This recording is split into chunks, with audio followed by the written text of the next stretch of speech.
ஆமென். கர்த்தர் நல்லவர். அவர் கிருபை என்றும் உள்ளது. நீங்க எல்லாம் நல்லா இருப்பீங்க. ஆசீர்வாதமா இருப்பீங்க. இந்த ஒரு காரியம் நான் ஏற்கனவே இது எடுத்தது தான். ஆவியானவர் ஏற்கனவே டீச் பண்ண சொன்ன ஒரு காரியம் தான். ஆனால் மீண்டும் இதை தேவன் எடுக்க சொல்லுகிறார்.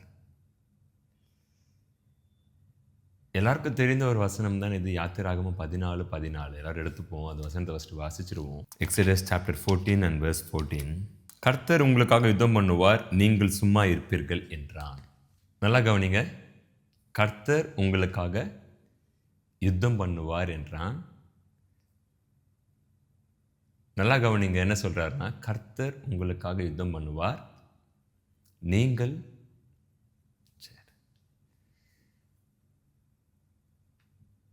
ஒரு காரியம் ஒன்று நீங்கள் ஏற்றுக்கணும்.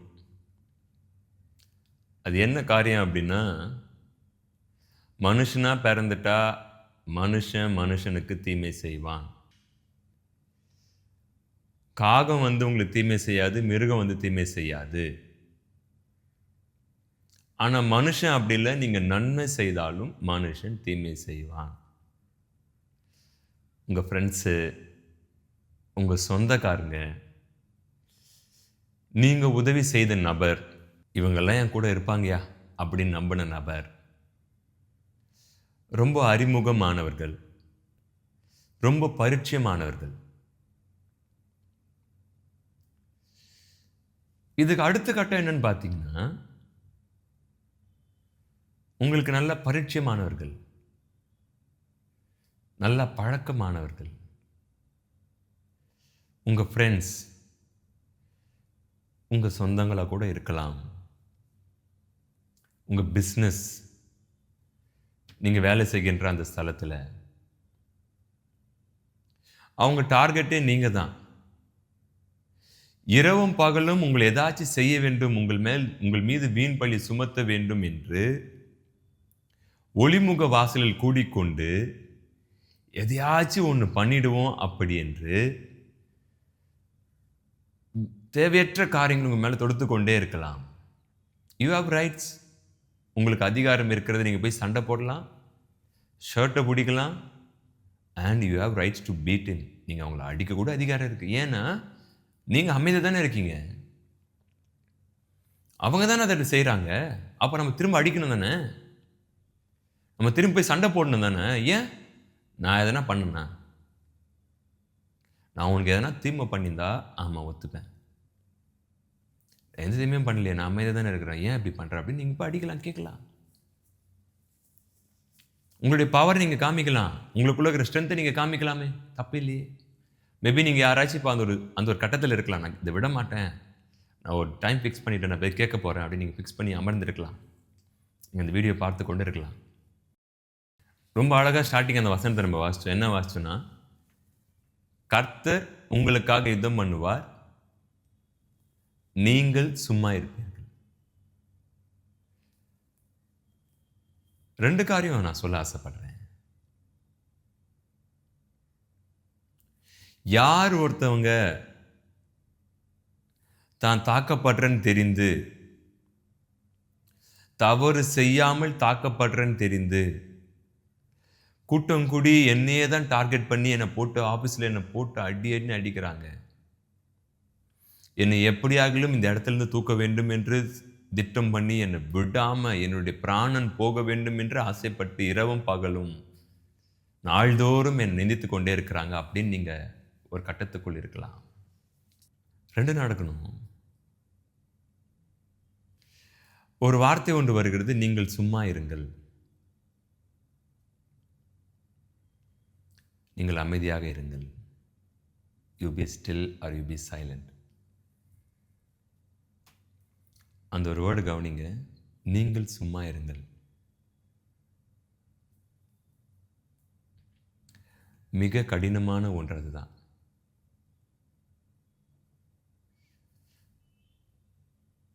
யார் ஒருத்தவங்க இவ்வளோ நாள் பொறுத்துட்டேன், இவ்வளோ அடிச்சிட்டேன், இன்னும் கொஞ்சம் பொறுத்துட்டு இருப்பேன் அப்படின்னு சொல்றீங்களோ, அவங்களுக்கு அவர் தீவிரமாக வந்து யுத்தம் செய்வார்.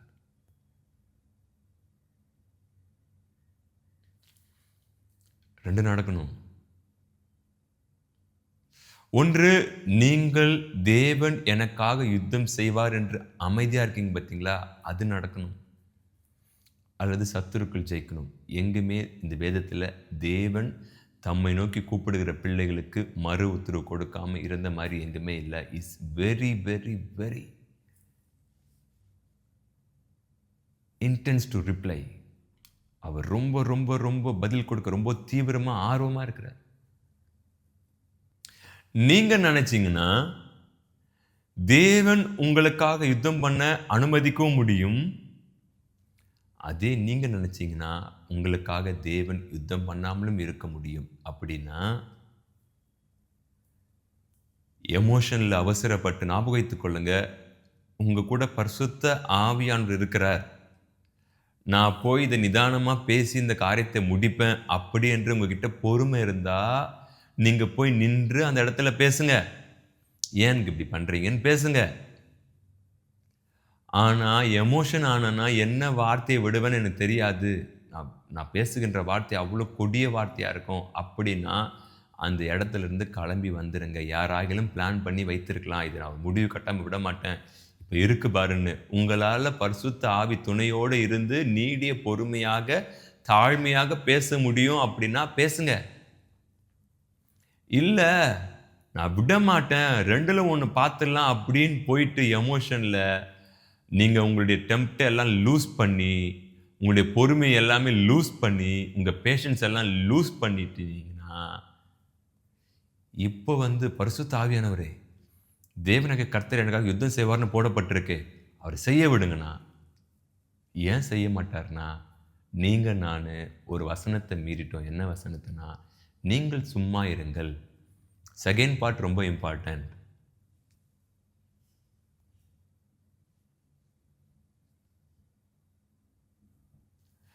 ஆனால் ஒன்று ஞாபகம் வைத்துக் கொள்ளுங்க, நீங்கள் கடந்து போகின்ற ஒவ்வொரு பாத்தும் அவருக்கு தெரியும். நீங்கள் சந்திக்கிற ஒவ்வொரு எதிரியும் விரோதியும் துரோகிகளும் அவருக்கு தெரியும்.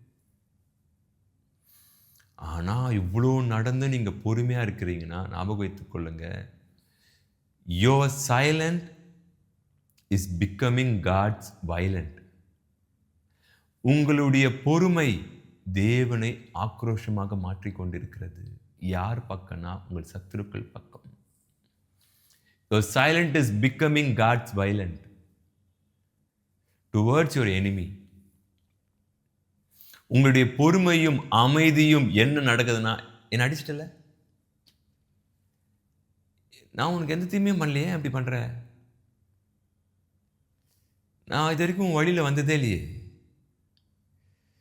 எனக்கு ஏன் இப்படி பண்ற, சரி ஓகே நான் அடிச்சிட்டேன், நான் அமைதியாக போகிறேன். உங்களுடைய சத்துருக்கள் நினச்சிப்பாங்க, ஓ தோத்துட்டான், ஓ பிஸ்னஸில் தோத்துட்டாங்க, ஓ இந்த காரியத்தில் தோத்துட்டாங்க. இல்லை, அவங்க புத்திசாலி, அவங்க அறிவாளி. அவங்க என்ன பண்ணுறாங்கன்னா, அவங்க அமைதியை தேவன் பார்த்து கொண்டே இருக்கிறார். ஒரு கட்டத்துக்கு மேலே அவர் பதில் கொடுத்து தான் ஆகணும்.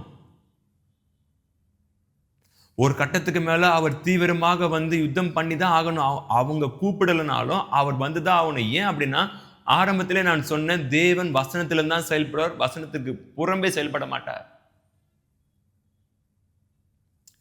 எல்லாருக்கும் தெரியும், சிரேன ஊரான சீமோன் சிலுவை அவரும் கொஞ்சம் தூக்குறாரு. இப்போ அவர் சிலுவை தூக்குறதுனால நம்முடைய பாவம் அவர் சுமந்துட்டாரா? அதே சிலுவை தான். ஏசப்பா நமக்காக சுமந்த அதே கிராஸ் தான். அவர் கொஞ்சம் ஹெல்ப் பண்ணதுனால பிதாவாகிய தேவன், ஆப்பா நீயும் இதில் பங்கு பெற, நீ இந்த உலகத்தின் பாவத்தை, இல்லை இல்லை இல்லை இல்லை இல்லை இல்லை ஹெல்ப் பண்ணதுனால அப்போ அவருக்கும் அதில் பங்கு இருக்கா? இல்லை. நீங்களும் நானும் வசனத்துக்கு வெளியே செயல்பட்டோம், போயிட்டு கோவமாக போயிட்டு எப்படி நீ இப்படி பண்ணலாம் அப்படின்னு ஆக்ரோஷமாக போய் சண்டை போட்டு கேட்டுட்டு ஆண்டவரே இதுக்காக யுத்தம் பண்ணுங்கன்னா, ஒன்று நீ பண்ணணும், இல்லை நான் பண்ணணும். நீ பண்ணிட்ட, நான் பண்ண மாட்டேன். அப்படிலாம் இல்லை ஆண்டவரே, அவங்க பண்ணது பார்த்தீங்களா, அதை நான் பார்த்துட்டு இருக்கேன். உனக்கு தெரியுமா நான் உனக்காக என்ன மாதிரி யுத்தத்தை யோசித்து வச்சிருக்கிறேன் அப்படின்னு. நீ அவசரப்பட்ட. எவ்வளோ வருஷம் ஆண்டவர் பொறுமையாக இருக்கிறது? எவ்வளோ நாள் தான் பொறுமையாக இருக்கிறது? ஓகே, நான் உதவி பண்ண, நீயே முடிவு எடுத்துட்ட. என்னாச்சு முடிவு? நீ பொறுமையாக இருந்ததுன்னா காரியத்தில் நீ ஜெயிச்சிருப்ப. அவசரப்பட்டதுனால இருக்கிற ஆல்ரெடி எரிந்து கொண்டு இருக்கிறது, அதில் இன்னும் போயிட்டு பெட்ரோலை ஊற்றிட்டோம்.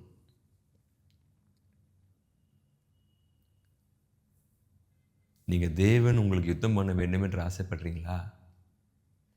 உங்கள் மைண்டில் கட்டி வைத்திருக்கிற அந்த நான் டைம் ஃபிக்ஸ் பண்ணிவிட்டு நான் விட மாட்டேன், அதை ஃபஸ்ட்டு எரேஸ் பண்ணுங்கள். அதை அழிங்க, தூக்கி போடுங்க. இன்னியோட அது தூக்கி எங்கேயாச்சும் போய் தூக்கி எங்கன்னா போட்டுடுங்க. போட்டுட்டு சொல்லுங்க, உங்கள் வசனம் ஒவ்வொன்றும் சத்தியம் உள்ளது. நீங்கள் தான் சொல்கிறீங்க, வானமும் பூமியும் ஒழிந்து போனாலும் இந்த வசனத்தில் இருக்கிற எழுத்து ஒரு நாளும் ஒழிந்து போவதில்லை. ஆதியிலே வார்த்தை இருந்தது, அந்த வார்த்தை தேவனிடத்தில் இருந்தது, அந்த வார்த்தை தேவனாக இருந்தது. நீங்கள் தான் சொல்லியிருக்கீங்க. நீங்கள் சொல்கிறீங்க, நீ சும்மா இருந்தால் நான் யுத்தம் பண்ணுவேன். இந்தாங்க, என் வழி என்னன்னு உங்களுக்கு தெரியும். என்னால் போய் இப்போ சண்டை போடவும் முடியும். ஆனால் நான் என்ன ஆசைப்படுறேன் தெரியுமா? உங்கள் வார்த்தைக்கு கீழ்ப்படிந்து, உங்கள் சத்திய வசனத்துக்கு கீழ்ப்படிந்திருக்குன்னு ஆசைப்படுறேன். இந்தாங்க பிடிங்க. நீங்களே பதில் சொல்லுங்கள், அவர் உங்களுக்காக யுத்தம் பண்ணுவாரா, பண்ண மாட்டாரா? நம் சத்துருக்கள் அழிவது நமக்கு ஆசை அல்ல. ஆனால் அவர் என்ன ஆசைப்படுறாருன்னா, என் வார்த்தைக்கு கீழ்ப்படிந்து என் கட்டளை யார் கை கொள்ளுகிறானோ 1000 தலைமுறை மட்டும் இரக்கம் செய்வேன். எல்லாரும் சண்டை போட்டுடலாம், அது ஈஸி. எல்லாரும் பதில் அடிச்சிடலாம், அது ஈஸி. ஆனால் எது கஷ்டம் தெரியுமா? அவ்வளோ நிந்தித்து, அவ்வளோ காரி துப்பியும், அவ்வளோ அவமானப்படுத்தியும், அவ்வளோ கெட்ட வார்த்தையை பேசியும், அவ்வளோ தீமையான வார்த்தையை பேசியும் நான் பொறுமையாக இருக்கிறேன்.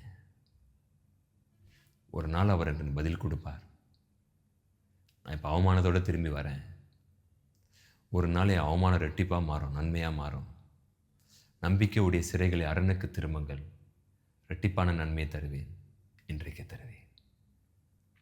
அடுத்த ஒரு பவர்ஃபுல்லான வேர்டு ஒன்று சொல்லணும்.